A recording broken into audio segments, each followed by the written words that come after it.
చాలా దారుణం సార్. హైదరాబాద్లో ఉన్నటువంటి స్కూల్ పిల్లల్లో 30%కి పైగా ఏదో ఒక రకంగా డ్రగ్స్కి బానిసలు అవుతున్నారని అఫీషియల్ సర్వే రిపోర్ట్ చెప్పింది. మీరు గూగుల్ చేసి చూసుకోవచ్చు.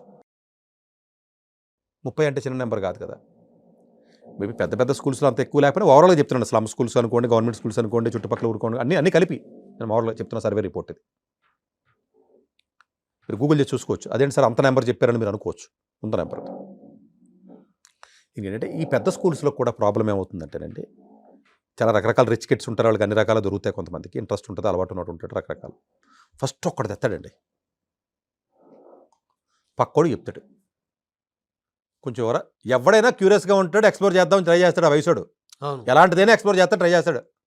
ఆడపిల్ల ఏమన్నాడు, మగపిల్లడు ఏమన్నాడు, కొంచెం నోట్లో వేసుకుంటానంటాడు. బాగుందిరా అంటాడు, కొంచెం పట్టరారా, సరిపోయింది కదా. అవును.